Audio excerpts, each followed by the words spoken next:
Hi everyone. In this video I'm going to walk you through how to create a two variable data table. In our eBasket number 4, for the particular week we've been working on, I've asked you to create a two variable data table to determine how much money you could save for a down payment on a house. Now this assignment is a little bit different than the assignments that you've done for the homework for Cengage. This is just to stretch you a little bit. But I feel like there's some confusion based around how to do the two variable data table. And so what you have to first do, if you haven't already, make sure you finish your down payment calculator. It should look like this. Also make sure you calculate the future value of your home based on using the future value function. And remember, because we're talking about monthly savings, in 1 year there are 12 periods. So in your formula for future value, make sure you're dividing your rate of return by 12. We have to break that down over 12 months. And then your years to save, we're going to multiply that by 12. And that's going to give you your future value. Once you've done that, you need to create this table here on the bottom right. So you need to put in your monthly savings and your years to save. And so you decide the increments. You could do $100 increments. You could do $50 increments like this table has. You just need to have whatever amount of increments you want to go across. So this one has 3, 6, 7, 8, 9. 1, 2, 3, 4, 5, 6, 7, 8, 9. Okay, and then on the left of this table you need to put a header in for the years to save, and then determine your increments. So are you saving for 3 years? Are you doing it in halves? So like 3 years, 3.5 years, 4 years? Or are you going to do it in whole years? 3, 4, 5, 6, 7. It's up to you to decide. Okay, so once you have that table built and you have this open area, this is the area that we're going to populate right here, where you can see my cursor going through.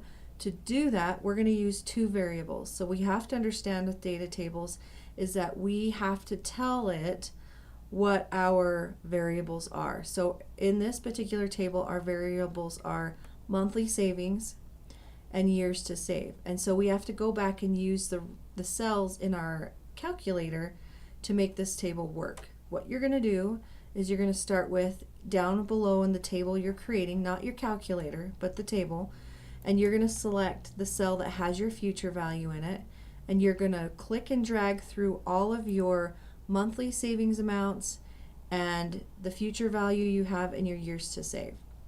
Once you have that selected, you're going to go to the Data tab. You're going to click on the What If Analysis, and you're going to click on Data Table.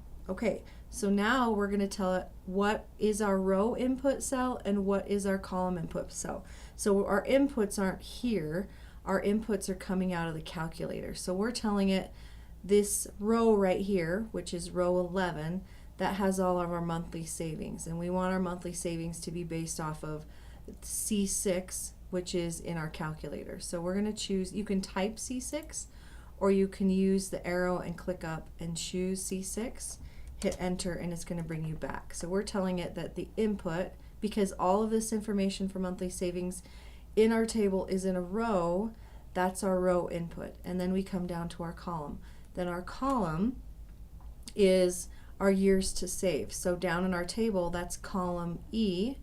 And so column E relates to cell C8 from our calculator, because that's the years that our goal is to save.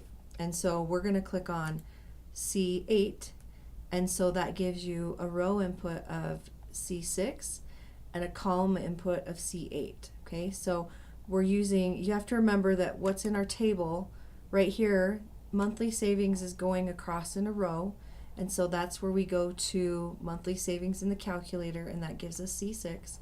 And then all our years to save falls into a column in column E, and that's our input, column input for years to save from the calculator. Okay, once we're done, we say okay, and then it's going to come back with some numbers. Now these numbers might surprise you, And that's okay. They're going to be big numbers depending on what you put in your calculator. So this particular one had 4.2%, which is a pretty high rate of return for a savings account. So this would be a high yield savings account.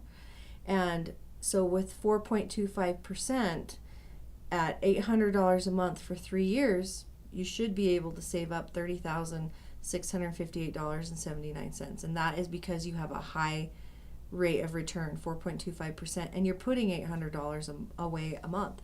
That's a lot of money over a year. And so don't panic with the big numbers. That's okay. You're going to have some big numbers, especially the more you put down and the longer you are saving. Okay, if you have any questions about anything regarding creating a variable data table, please don't hesitate to reach out to me. I hope this video helps you understand how we did that.